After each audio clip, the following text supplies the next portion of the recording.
이제 우리가 계속해서 가정의 달을 맞이해서 패밀리 먼스를 맞이해서 교회 안에 있는 각 세대들을 향한 하나님의 특별한 메시지를 함께 나누고 있습니다. 오늘은 우리 교회 안에서 든든한 허리와도 같은 역할을 감당해주고 있는 청장년 세대들을 위한 말씀을 좀 나누려고 합니다.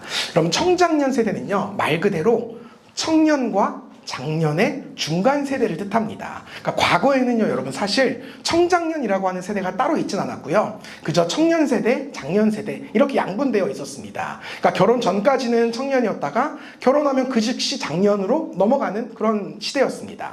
그런데 이게 시대적인 흐름에 따라서 결혼 연령이 굉장히 높아지기 시작하고, 또한 우리가 흔히 즐겨서 이렇게 조롱 섞인 말로 사용하는 영포티, 영포티라는 표현처럼 결혼을 했다 할지라도 여전히 청년처럼 살아가는, 그러니까 기존의 장년 세대와는 사뭇 다른 모습의 이 젊은 부부들이 생겨나기 시작했습니다.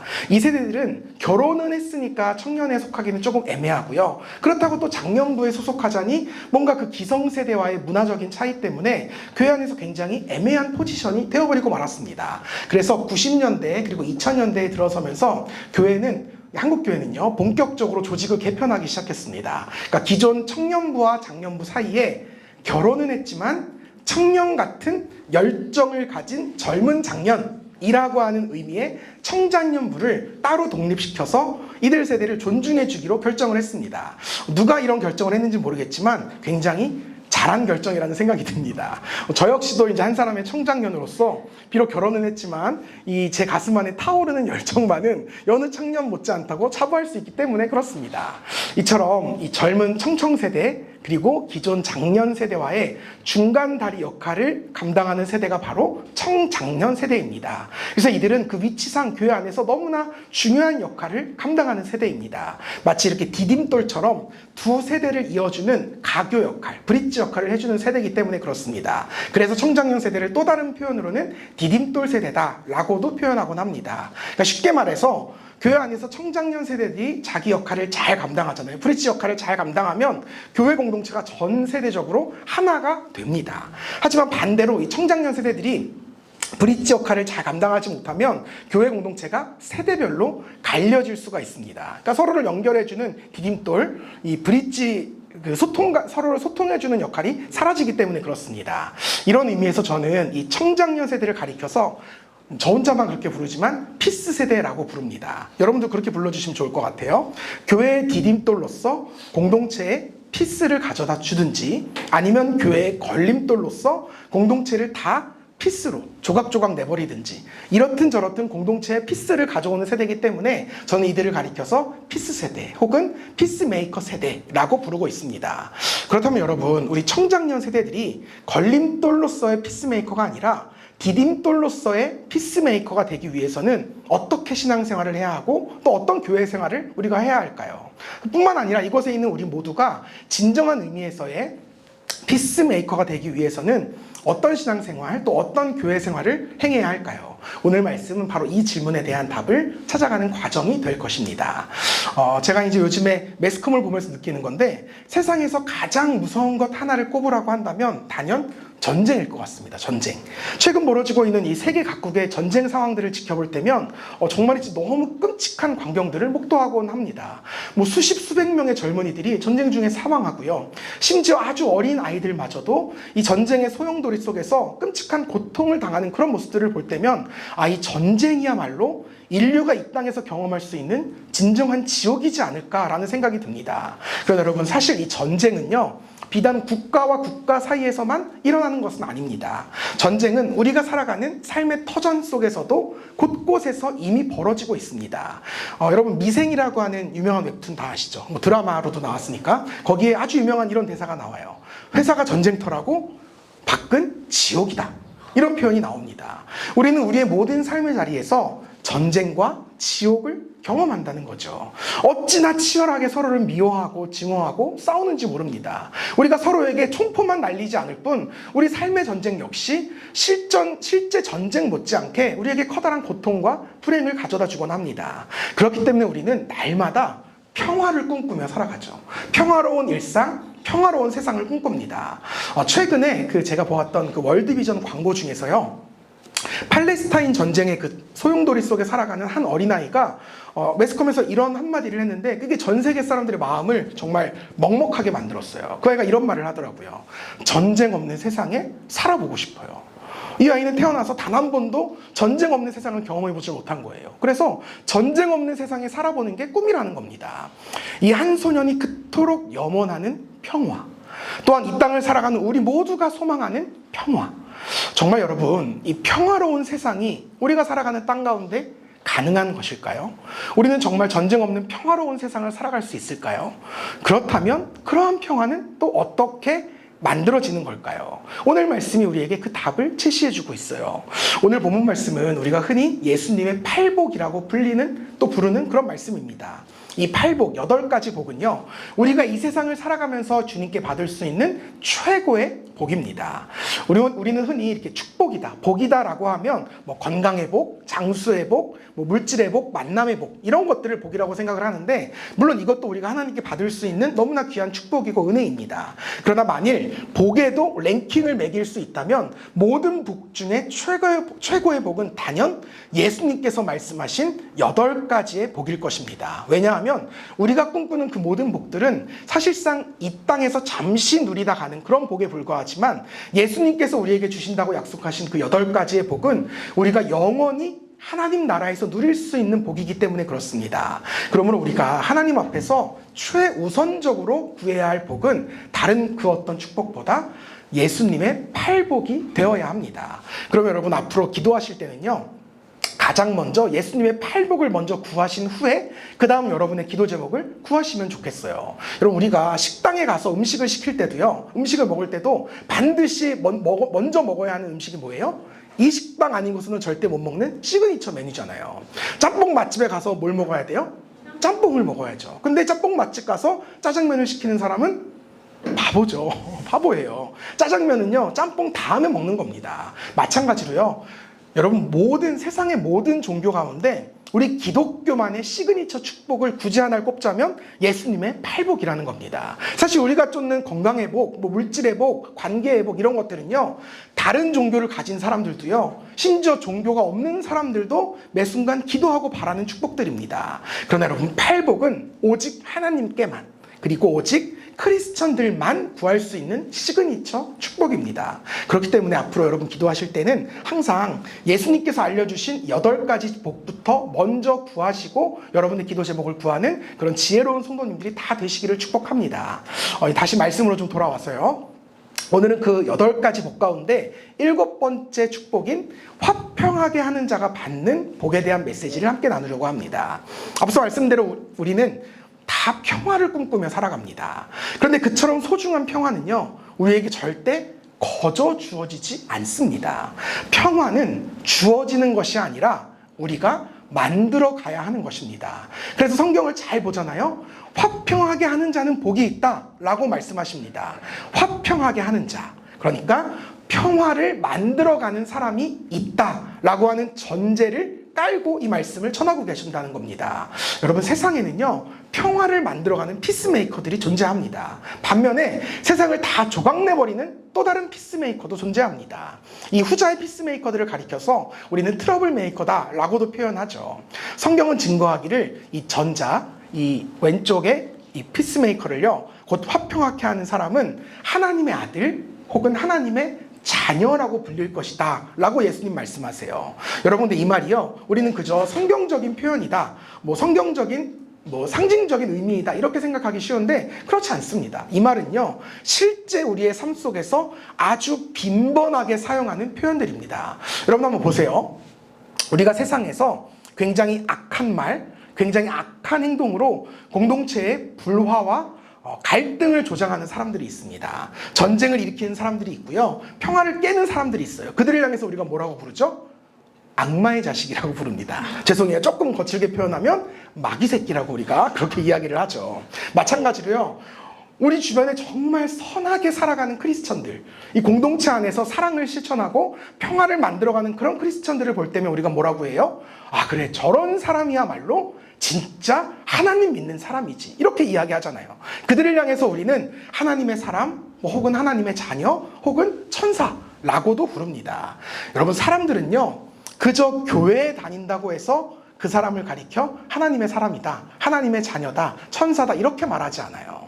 실제 하나님을 믿는 하나님의 자녀답게 살아갈 때 우리가 살아가는 모든 삶의 자리, 그러니까 우리의 가정, 교회, 학교, 일터 이 모든 곳에서 평화를 실천하고 평화를 이루어가는 삶을 살아갈 때 그러한 사람들을 향해서 하나님의 자녀다라고 불러줍니다. 즉 여러분, 피스메이커야말로 우리가 하나님에게 뿐만 아니라 믿지 않는 세상 사람들 모두에게 하나님의 자녀로서 인정받는 유일한 길이라는 겁니다. 그러므로 우리가 진정한 의미에서의 참된 크리스천이 되기 위해서는 그 무엇보다 성경이 증거하는 이 화평하게 하는 자, 곧 피스메이커가 되어야 합니다. 그렇다면 여러분, 우리는 어떻게 이 피스메이커로서의 참된 신앙인의 삶을 살아갈 수 있을까요? 지금부터 성경이 증거하는 피스메이커가 되기 위한 몇 가지 키워드들을 좀 함께 살펴보려고 합니다. 첫 번째 키워드는요, 겸손과 시기하지 않음입니다. 피스메이커가 되기 위한 첫 번째 덕목은 여러분 겸손이에요. 겸손. 하나님께서 창조하신 이 세상은요, 때로는 불공평해 보입니다. 어떤 나무는 굉장히 태어날 때부터 크고 울창하고요, 어떤 나무는 다 자라도 너무나도 작고 빈약해 보일 때가 있습니다. 어떤 동물은 태어날 때부터 굉장히 힘이 세고 강한 반면에 반대로 어떤 동물은 태초부터 지금까지 연약하게 살아가고 있는 동물들도 있죠. 사람도 마찬가지입니다. 날 때부터 힘이 센 사람이 있고요, 약한 사람이 있습니다. 똑똑한 사람도 있고 그렇지 못한 사람도 있어요. 부한 사람도 있고 가난한 사람도 있습니다. 그래서 인위적으로 평등한 세상을 만들자라고 한다시고 인류가 그동안 추구했던 노력이 뭐예요? 사회주의, 공산주의 이런 거 아닙니까? 다 똑같이 모든 조건을 똑같이 만들고 소유를 동일하게 맞춰보자 이런 시도를 한 거죠. 이게 언뜻 보면 굉장히 좋은 생각 같지만 사실 이것은 굉장히 잘못된 생각입니다. 하나님께서 우리에게 말씀하신, 하나님께서 생각하시는 공평과 정의란 모두가 똑같은 세상이 아닙니다. 서로 다른 모두가 서로 조화롭게 함께 어울리며 살아가는 세상이 바로 평화로운 세상입니다. 정의로운 세상이에요. 그래서 이사야 선지자가 그런 세상을 가리켜서 이렇게 말하거든요. 이리와 어린 양이 함께 살며 표범과 어린 염소가 함께 누우며 사자와 송아지가 함께 뛰놀고 곰과 암소가 함께 밥을 먹고 어린아이가 독사에게 장난치는 그런 세상이 정의롭고 공평한 세상이다 라고 우리에게 이야기합니다. 그러니까 서로 다 다르지만 서로 어울리며 살아가는 세상이 진짜 공평하고 정의로운 세상이라는 겁니다. 마찬가지로 하나님께서 생각하시는 우리 평화로운 인간 세상이란 모두가 똑같은 모습, 똑같은 조건, 똑같은 소유, 똑같은 몫을 나눠 갖는 세상이 아니라 강한 사람이 약한 사람의 약점을 메워주고 똑똑한 사람이 그렇지 못한 사람을 도와주고 부한 사람이 가난한 사람을 살뜰하게 챙겨줘서 모두가 만족하고 모두가 행복하게 살아갈 수 있는 그런 세상이 진정 평화로운 세상이라는 겁니다. 바로 이런 세상을 만드시고자 이 땅에 누가 오셨죠? 예수님이 오셨습니다. 여러분, 예수님은요 그 누구보다 강하신 분이었어요. 말 한마디로 천사 12군단을 데려오실 수 있는 분이셨습니다. 그러나 그런 강한 분이 약한 사람들과 함께 하셨고 똑똑하지만 그렇지 못한 사람들에게 언제나 눈높이를 맞추셨고요. 부하지만 세상 모든 게 주님 거잖아요. 부하지만 가장 가난한 사람들과 함께 동행하셨습니다. 세상에서 가장 높으신 분이 세상에서 가장 낮고 천한 삶을 살아가셨습니다. 그런 예수님의 겸손으로 인해서 예수님이 가시는 곳마다 평화가 만들어졌습니다. 또한 그분이 걸어가신 그 십자가의 길로 인해서 온 세상, 온 인류가 궁극적인 평화를 맞이하게 되었습니다. 그래서 이사야 선지자는 이렇게 고백하죠. 그가 징계를 받음으로 우리는 평화를 누리고 그가 채찍에 맞음으로 우리는 나음을 받았도다. 아멘. 사랑하는 여러분, 우리가 예수님과 같이 늘 겸손하게 세상에 낮고 천한 사람들을 귀하게 여기며 살아가야 합니다. 그렇게 살아가면 이 세상에는 진정한 평화가 임하게 될 것입니다. 그러므로 우리가 진정으로 화평하게 하는 사람, 즉 피스메이커가 되길 원한다면 가장 먼저 겸손한 사람이 되어야 합니다. 겸손이란 다른 마음이 아니에요. 남을 존귀하게 여기는 마음입니다. 그를 인정하고 존중하고자 하는 마음이에요. 내 마음을 다해서 그 사람을 돕고 섬기고자 하는 마음입니다. 여러분 모두가 그런 겸손한 사람이 되셨으면 좋겠습니다. 그런가 하면 이 겸손만큼 중요한 것이 시기하지 않는 마음입니다. 우리가 살아가다 보면 높을 때도 있지만, 높아질 때도 있지만 낮아질 때도 있습니다. 부할 때가 있으면 가난할 때도 있고, 강할 때가 있으면 약해질 때도 있습니다. 이때 나보다 높은 사람, 강한 사람을 시기하고 불평하고 원망한다면 그것은 공동체의 불화의 아주 중요한 원인이 됩니다. 우리는 기본적으로 악한 심성을 가진 사람들이에요. 그러니까 사촌이 땅을 사면 그냥 배가 아픈 족속들입니다. 우리는 원래 그래요. 우리에게는 기본적으로 남이 잘 되는 것을 이렇게 고지곳대로 곱게 보지 못하고요. 꼭 삐뚤어진 시선으로 보려고 하는 그런 경향들이 있습니다. 이 잘 되면, 그 사람 잘 되면 그냥 잘 된 건데 꼭 무슨 나쁜 이유를 갖다 붙여서 어떻게든 욕을 한 바가지 해야 그게 직성이 풀립니다. 그러나 여러분, 우리가 정말 피스메이커, 곧 하나님의 자녀가 되고자 한다면 우리는 먼저 내 안에 있는 이 시기하는 마음, 불평하고 원망하는 마음을 없애달라고 기도해야 합니다. 남이 잘 되는 것을 함께 기뻐할 수 있어야 하고, 도리어 남이 잘 되기를 바랄 때 그때 비로소 우리가 속한 공동체가 진정한 평화로운 공동체가 될 수 있습니다. 정리합니다. 피스메이커가 되는 첫 번째 방법이에요. 겸손과 시기하지 않음입니다. 우리가 높아졌을 때는 겸손해야 합니다. 낮아졌을 때는 시기하지 않아야 합니다. 그래야 우리가 우리의 공동체를 평화롭게 만드는 하나님의 자녀다운 피스메이커의 삶을 살아갈 수가 있습니다. 성도 여러분 모두가 그렇게 살아가시기를 주님의 이름으로 축복합니다. 다음으로 피스메이커가 되는 두 번째 키워드는 긍휼과 감사입니다. 우리가 화평하게 하는 사람이 되기 위해서는 겸손한 마음만 가져서는 안 됩니다. 보다 적극적인 마음, 즉 가난하고 약한 사람들을 불쌍하게 바라보고 그들에게 베풀 줄 아는 마음이 우리에게 있어야 합니다. 여러분, 화평이라는 단어의 문자적인 의미를 제가 찾아봤어요. 이 한자의 어원을 살펴보니까 벼화자에 입구자가 합쳐진 글자더라고요. 그리고 평이라는 글자를 보니까 고를 평자입니다. 그러니까 무슨 말이냐면 모든 사람의 입에 고르게 곡식을 넣어주는 모습, 그 모습을 표현한 글자가 바로 화평이라는 글자라는 겁니다. 우리가 진정 화평하게 하는 사람이 되려면 내 곡식을 다른 사람의 입에 넣어줄 수 있어야 합니다. 내 것이라고 해서 나 혼자만 먹고 누리는 것이 아니라 함께 나눠 먹을 때 우리 안에 진정한 평화가 생겨난다는 겁니다. 제가 이제 지난 월요일에 그 압구정에 있는 광림교회 세미나를 하러 갔어요. 세미나를 갔다가 이제 강사석이라고 해서 앉아 있는데 그 의자가 너무 편안하고 좋은 거예요. 그래서 와, 이 의자는 뭐예요? 물어보니까 그 교회 담임 목사님 전용석이래요. 그래서 이거 너무 좋네요, 너무 좋네요를 제가 너무 많이 했나 봐요. 그 교회에서 제가 갈 때 가져가세요라는 거예요. 이거 가져가라는 거예요. 그래서 제가 가져왔어요. 받아와서 이 앞에 딱 두고요, 한 주 동안 앉아서 기도를 했거든요. 너무 편안하고 좋은 거예요. 이게 어찌나 안락한지 의자에서 일어나고 싶지가 않아요. 그래서 자연스럽게 기도 시간이 막 늘어나는 마법의 의자더라고요. 근데 제가 이제 지난 금요일에 이제 기도를 하는데요, 하나님이 저에게 생각으로 말을 걸어오시더라고요. 뭐라고 하셨냐면 딱 두 글자. 좋냐? 진짜요. 좋냐? 이렇게 말을 걸어오시는 거예요. 저도 약간 좀 오기가 생기잖아요. 좀 아무리 하나님이라도 좀 그렇잖아요. 저도 인격적인 존재인데. 그래서 제가요, 좋아요. 저는 왜 주님이 늘상 그렇게 천국 보좌에만 앉아 계신지 이제 알았어요. 성경에 보면 하나님 일어나서 다닌다는 말 없이 늘 천국 보좌에만 앉아 계신데, 나는 메이드 인 차이나 쓰는데 하나님 메이드 인 헤븐 쓰니까 더 좋아서 맨날 앉아 계시는 거죠? 이렇게 약간 저도 좀 항의했거든요. 그랬더니 주님이 한 번 더 말을 걸어오시는 거예요. 혼자 편하니까 그렇게 좋냐? 저한테 이렇게 말씀을 하시는 거예요. 근데 그 말을 듣는 순간 저에게 너무 세게 현타가 팍 오는 거예요. 그렇구나. 이게 나 혼자 좋은 게 아닌 거구나. 이게 진짜 필요한 사람에게 의자가 가야 그게 진짜 좋은 거구나라는 생각이 들었어요. 그러니까 생각해보니까요, 이 좋은 의자가 제일 필요한 사람이 누굴까 생각해보니까 우리 반주자인 거예요. 우리 중에서 제일 오랜 시간 앉아있잖아요. 우리는 그래도 예배 시간에 이렇게 일어나기라도 하고 하는데 반주자는 꼼짝없이 앉아 있어야 되고, 우리 중에 제일 먼저 와요. 교회 제일 먼저 와서 제일 먼저 연습하니까 계속 앉아 있잖아요. 그리고 저 같은 사람은 사실 엉덩이 쿠션이 있어서 조금 난데 너무 마르셔가지고 너무 날씬하셔가지고 아플 것 같은 거예요, 이 의자가. 그래서 제 나름대로 큰 결단을 했어요. 네, 이 의자를 우리 반주자님에게 내가 양보하겠다, 내가 베풀겠다라는 마음을 가지고 그 즉시 의자를 일로 옮겨놨습니다. 죄송해요, 안락하신가요? 제 마음도 안락해요. 여러분, 저는요 바로 이 안락함, 이 마음의 안락함이야말로 베푸는 자에게 주어지는 진정한 평화라는 생각을 합니다. 이처럼 우리가 나에게 있는 것을 필요한 사람에게 아낌없이 베풀 줄 아는 사람이 진짜 피스메이커입니다. 인색해서 내 것을 나눌 줄 모르는 사람은 아무리 교회에 다닌다 할지라도, 아무리 따뜻한 말을 할 수 있다 할지라도 결코 참된 성도가 될 수 없대요.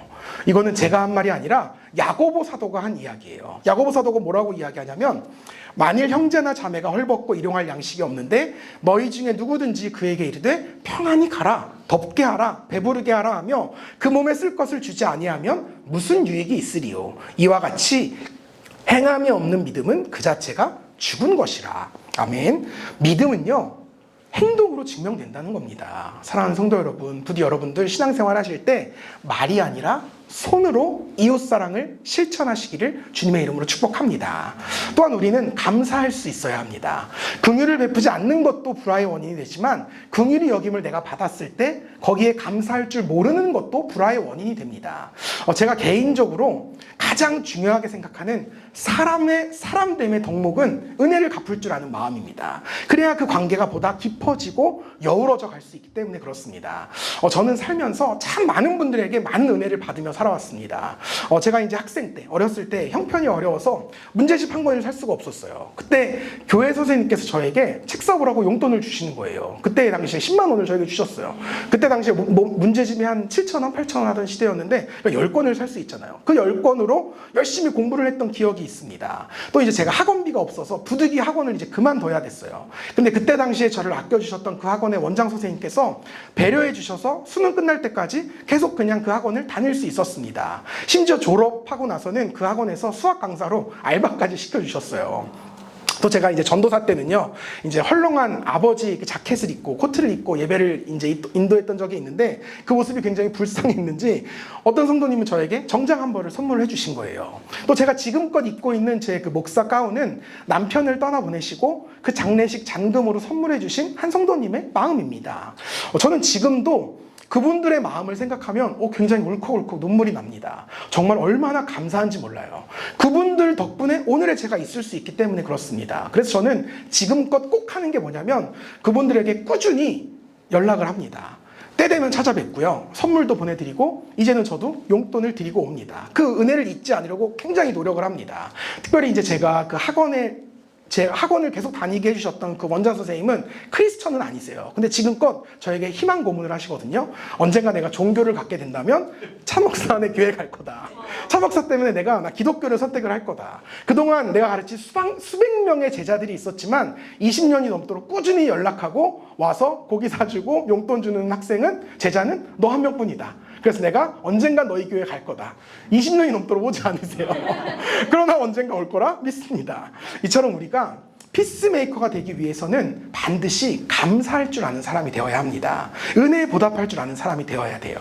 그래야 관계 속에 평화가 생겨나기 때문에 그렇습니다. 저 여러분 모두가 그렇게 살아가실 수 있기를 축복합니다. 정리해요. 피스메이커가 되는 두 번째 방법은 긍휼과 감사입니다. 우리가 여유 있을 때는 긍휼을 베풀 수 있어야 합니다. 반대로 은혜를 입었을 때는 감사할 줄 알아야 합니다. 그리고 훗날 꼭 그 은혜를 갚아야 합니다. 꼭 당사자에게 아니더라도 내 주변의 어려운 이웃들을 향해서 내가 받은 은혜를 흘려보낼 줄 알아야 합니다. 그래야 우리가 하나님의 자녀다운 피스메이커의 삶을 살아갈 수가 있습니다. 여러분 모두 그렇게 살아가시기를 주님의 이름으로 축복합니다. 마지막 세 번째 키워드는 용서와 회개입니다. 사람은 너무 연약한 존재예요. 그렇기 때문에 누구나 실수와 잘못을 반복하기 마련입니다. 저는 이제껏 살아오면서 실수하는 사람 혹은 잘못하는 사람들을 쉽게 용납하지 못하는 사람이었습니다. 아마도 그런 마음 안에는 나는 실수하지 않아, 나는 잘못하지 않아 라는 교만한 마음이 깔려 있었던 것 같아요. 근데 어느 순간 제 인생을 돌아보니까요, 저도 참 많은 잘못과 실수 속에 인생을 살아가고 있구나 라는 생각이 들었습니다. 의도했든 의도하지 않았든 사랑하는 가족들 혹은 교우들 혹은 이웃들에게 참 많은 실수와 잘못을 저질렀다는 생각을 하게 되었어요. 근데 그런 순간마다 저에게 그런 자괴감과 죄책감이 찾아오는 그 순간마다 제 마음에 평화를 가져다 주었던 사람들은 저의 그러한 부족함마저도 관대하게 용납해 주었던 사람들이었습니다. 여기서 용납이란 무조건적인 지지, 무조건적인 응원, 무조건적인 괜찮아 이걸 의미하는 것이 아니라 저의 실수와 잘못에도 불구하고 다시 한번 제대로 설 수 있는 기회를 주었던 사람들의 마음을 의미합니다. 그러니까 즉 피스메이커가 되고자 한다면 다른 사람들이 실수하고 잘못했을 때 그것을 덮어주고 품어주고 용서하고, 바꿔 말해서 다시 한번 기회를 줄 수 있는 그런 마음을 품어야 한다는 것입니다. 다른 사람들의 실수를 용납하지 않고 다른 사람들의 잘못을 오히려 나의 기회와 발판으로 삼고자 하는 사람들은 세상에서 성공하는 사람은 될 수 있을지언정 절대 화평하게 하는 사람은 될 수가 없습니다. 우리가 진정으로 피스메이커가 되고자 한다면 우리는 반드시 다른 사람의 잘못을 넉넉하게 품어주고 용서하고 다시 한 번의 기회를 줄 수 있는 그런 사람이 되어야 합니다. 또한 우리에게는 회개하는 마음도 필요합니다. 다른 사람의 잘못과 실수를 덮어주고 용서해주는 마음도 물론 중요합니다. 하지만 나아가서 나의 잘못을 인정하고 회개하고자 하는 마음도 너무나 중요합니다. 나의 실수를 인정하지 않고 나의 잘못을 반성하지 않는 사람은 절대 피스메이커가 될 수가 없습니다. 제가 굉장히 좋아하는 예화 중에 중세시대에 양을 훔쳐서 벌을 받게 된 사람의 이야기가 있거든요. 당시에는 도둑질을 한 사람에게 이마에 이렇게 낙인을 찍는 풍습이 있었다고 합니다. 그래서 양을 훔친 이 사람에게도 sheep thief라고 해서 ST라고 하는 양도둑 이라고 하는 낙인을 탁 찍어줬다고 합니다. 그러니까 이 사람은 평생을 ST라고 하는 낙인 속에서 살아갈 수밖에 없었다는 거죠. 하지만 그가요, 자신의 죄를 철저하게 회개하고 이후에 남은 인생 전부를 마을 사람들을 섬기며 속죄하는 삶을 살아가기 시작합니다. 그렇게 시간이 한참 흘렀어요.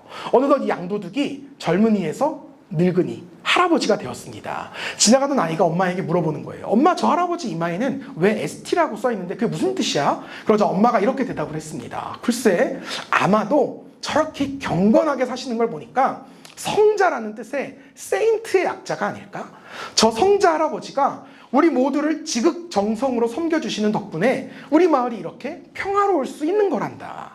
사랑하는 여러분, 이처럼 한 사람의 진실한 회개는 그가 속한 공동체에 진정한 평화를 가져다주는 법입니다.